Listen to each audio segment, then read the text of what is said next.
snake. And this told us that the earliest people were hunters, but not very good hunters. Like they went after the weak animals, the baby animals, the animals that wouldn't fight back so well. And usually they'd wait for them at the water holes. And that they were meat eaters. And you could see they ate a lot of different types of meat. And they also found drills and needles and toolkits and things like that. This is the Paisley Caves, another one of the oldest sites of early human beings in the Americas. And this archaeologist is so excited because he found a really special treasure that tells us a lot about the earliest people in America. Can anyone guess what it is? Ellie's like, I don't know, I don't care. No guesses? It's called a coprolite. Does anyone know what a coprolite is? Fancy name. This object can tell us people's health. It can tell us what people ate. It can tell us the variety of things that people ate. Question. Yes. Can you just show us a picture of it? I'm showing you. He's holding it. No guess? I can't see it. It is poop. It is fossilized poop. This is America's oldest poop. America's oldest turd. And you may be like, gross, why did they dig up a turd? And why did they keep it? Miller's like, dot, dot, dot, dot, dot, dot, dot. Well, finding a poop is a jackpot for an archaeologist because this poop was not just any poop. This poop told us that they ate mammoths, that they ate seeds, that they ate rats and mice and other rodents, that they ate bugs, and that they ate lots of plants. Treasure. And because it's an organic material, we can date it very well to 14,000 years old. So that is a 14,000-year-old human poop. I mean, can you imagine if you've been dead for 14,000 years and then someone digs up your turd and is like, look what I found, guys. This is the greatest thing in the universe. Lily's like, yes, I'm going to go poop in my backyard right now just to make sure that I am remembered. And Ellie says, poop is not my ideal treasure. Well, listen, if you're an archaeologist, poop is a jackpot. This is another piece of evidence that we have of the earliest people, and in fact, of kids. These are footprints of teenagers, children, and a couple of adults in White Sands National Park, New Mexico. And we know how old they are. But the question is, how do we figure out how old they are if they're in sand or stone? Because the main way that archaeologists use to date things is they have to have been living. They have to have carbon in them because then we can use carbon radioisotopes. We could use a process to figure out how much carbon they've lost.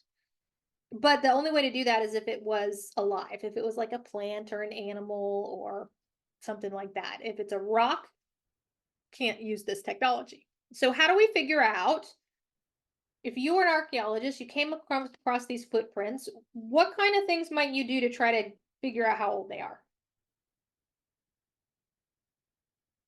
Any guesses? I was like, no. Yes, Amelia? Look how deep they are into the earth where they dug.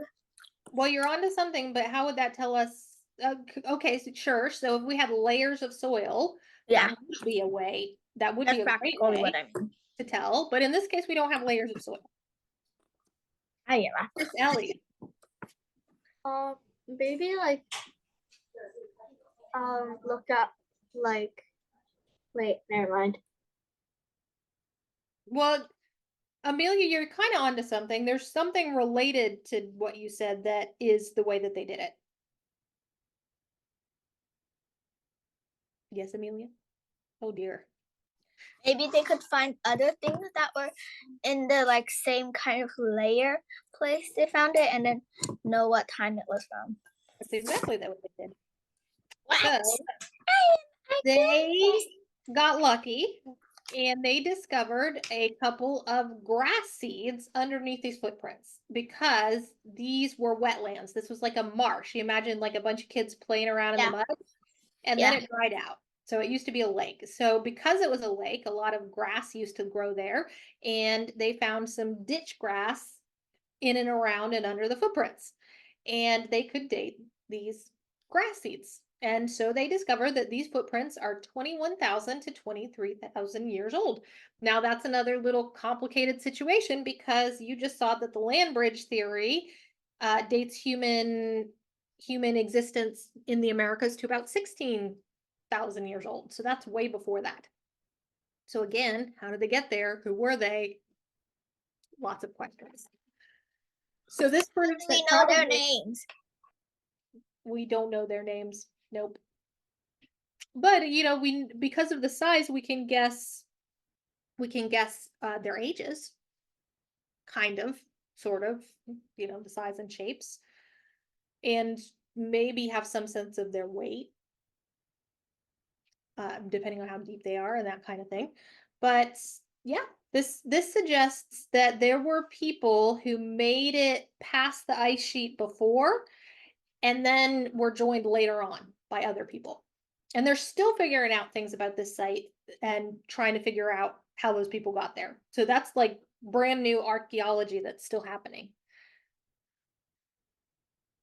So people came over, as we know, from the poop treasure, and the spearheads and all of the other stuff. And they settled all over the Americas. And we're going to look today at Central and South America. So this is Mesoamerica, means Middle America. And you can see this is the Aztec civilization where Ellie forgot that she went. And there was also the Mayans. You can see the Mayans in green. So she could have also gone to a Mayan. Actually, if you were talking about they both had the ball game, but that if they're telling you about it in the tour, probably you were at one of these Mayan. Where were you? Do you remember where in Mexico? Wait, let me ask my mom. Probably Cancun or something like that.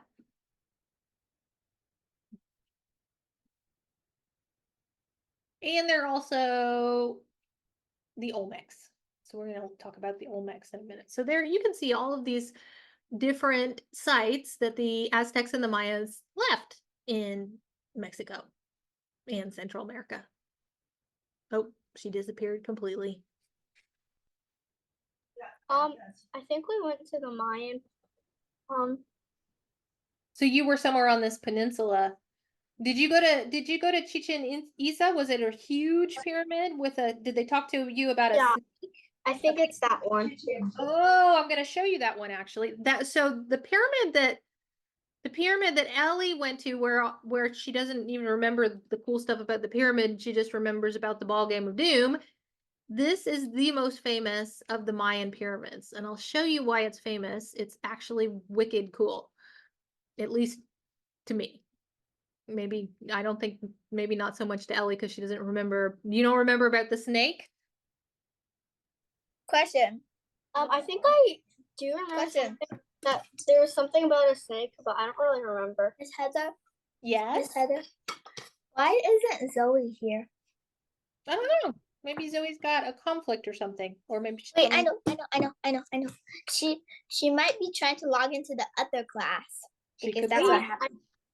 That's what happened to me. I thought Zoe was coming. I don't know where Zoe is. I guess we'll find her. That's what happened to me.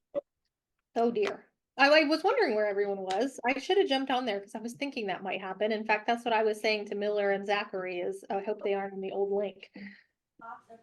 This is where Ellie back and do the third video down. What third video? There was another video that like what happened to her where like a woman climbed the pyramid and then something. Oh, yeah, I'll show you that. Yay. What not to do.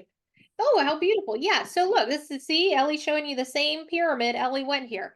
And yeah, they wouldn't let you climb this because this one is especially steep and is also the favorite. It's like precious, precious, precious. And it's terrifying to climb these things. I climbed them and I was terrified.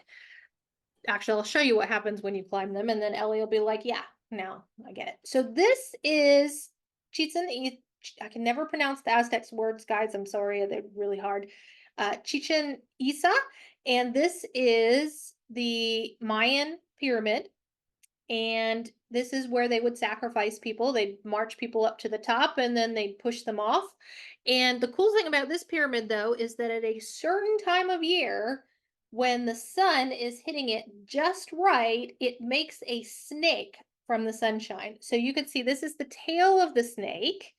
And when I play it, you'll see the snake actually coming into like snakiness. So see how you got the tail at the top.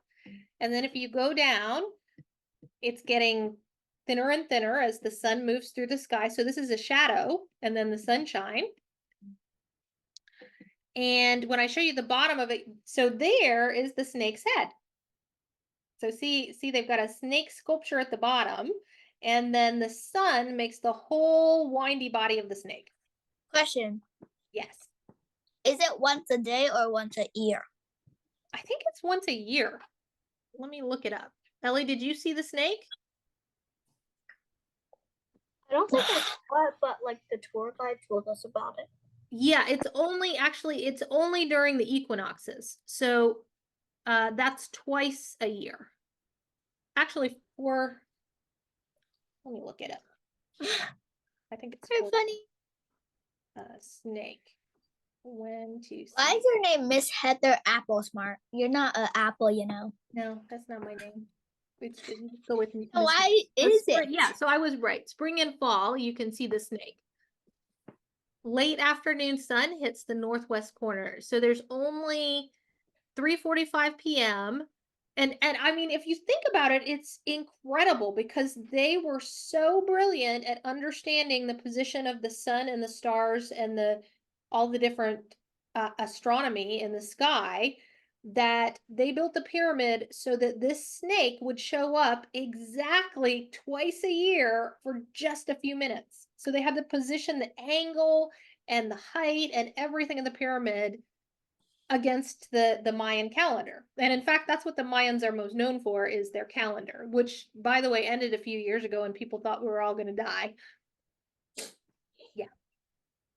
And the steps symbolized the months. And the last 5 steps represented Uyayeb, which was the 5 disastrous days of the Mayan calendar, in which the serpent god, who is this snake, would come down one of the temple staircases. Pretty awesome, right? I think so. Now, Ellie was talking about how she wasn't allowed to climb the pyramid. Let me show why you don't want to climb the pyramid. Hey, what? Why is there a Heather Barclay thingy over there? It's just my screen thing. I don't think they said anything like about like not climbing it. They might have, but I think it's just because it's like an ancient artifact. Yeah, they don't let, in most places they don't let you climb it. And this is why. Oh, actually, here is someone climbing it, which you're not allowed to do. Get arrested. Yeah. And then? Totally illegal.